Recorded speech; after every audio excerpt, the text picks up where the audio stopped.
എത്ര സുന്ദരമായ പ്രഭാതം! ഈ ഓരോ ചെടികളും നമുക്ക് എത്ര സന്തോഷമാണ് തരുന്നത്. അവ ഓരോന്നും നമ്മളോട് സംസാരിക്കുന്നു. നമ്മൾ അവരോടും സംസാരിക്കുന്നു. പൂക്കാതെ നിൽക്കുന്ന ചെടികളോട് നമ്മള് എല്ലാ ദിവസവും പോയി പറഞ്ഞ്, "നീ പൂക്കാത്തതെന്താണ്? നിന്നെ നശിപ്പിക്കും" എന്ന് പറഞ്ഞു കഴിഞ്ഞാൽ അവ പൂക്കുമെന്നുള്ളത് ഉറപ്പാണ്. അതുപോലെ തന്നെയാണ് കായ്ക്കാത്ത മരങ്ങളോടും നമ്മൾ സല്ലപിക്കുമ്പോള്. കായ്ക്കാത്ത മരത്തിന് നമ്മൾ തലോടിക്കൊണ്ട്, "എന്താണ് നീ കായ്ക്കാത്തത്? നിന്നെ വെട്ടിക്കളയാൻ തോന്നുന്നു" എന്ന് പറഞ്ഞു കഴിഞ്ഞ്, കുറേ ദിവസം അങ്ങനെ അതിൻ്റെ ചോട്ടിൽ പോയി നിന്ന് പറഞ്ഞാൽ അവ തീർച്ചയായും കായ്ക്കുക തന്നെ ചെയ്യും. എൻ്റെ അനുഭവങ്ങളാണ് ഞാൻ നിങ്ങളോട് പങ്കുവയ്ക്കുന്നത്. ഈ ഓരോ ചെടികളിലെയും പൂക്കളും കായ്കളും എല്ലാം കാണുമ്പോൾ നമുക്ക് കിട്ടുന്ന ഒരു സന്തോഷം, അത് എത്ര വലുതാണെന്ന് പറഞ്ഞറിയിക്കാൻ വയ്യ. അത് നമുക്ക് പോസിറ്റീവ് എനർജി തരുന്നു. ദിവസവും രാവിലെ നമ്മൾ ഇതുപോലെ ചെടി നട്ട് അവരെ സംരക്ഷിച്ച് അവരോട് സല്ലപിച്ചു കഴിഞ്ഞാൽ നമുക്ക് വളരെ സന്തോഷകരമായ ഒരു ദിവസം മുഴുവനും ആസ്വദിക്കാം.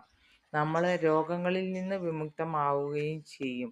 ഇത്ര അധികം സന്തോഷവും സ്നേഹവും തരുന്ന മറ്റൊന്നും ഉണ്ടെന്ന് എനിക്ക് തോന്നുന്നില്ല. ഈ പ്രകൃതിയാണ് നമ്മുടെ സ്വത്ത്.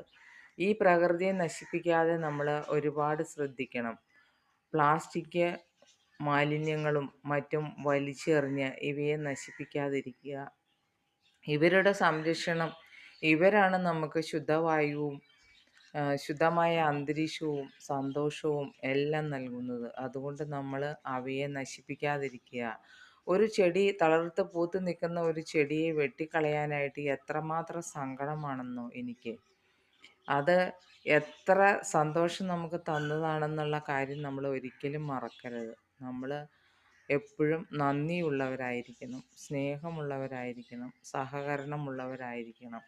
അതായിരിക്കട്ടെ ഇന്നത്തെ മുദ്രാവാക്യം.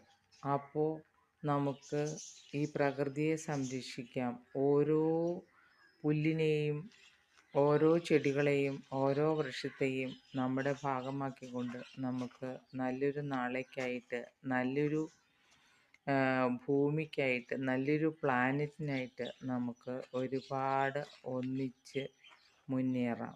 ഒരുപാട് സന്തോഷത്തോടെ ഞാൻ ഇന്നത്തെ പ്രഭാതത്തിലെ വിശേഷങ്ങൾ ഇവിടെ അവസാനിപ്പിക്കുന്നു. എല്ലാവർക്കും നല്ലൊരു ദിവസം ആശംസിച്ചുകൊണ്ട് നമ്മൾക്ക് നല്ലൊരു ദിവസത്തിലേക്ക് മടങ്ങാം. നന്ദി, നമസ്കാരം.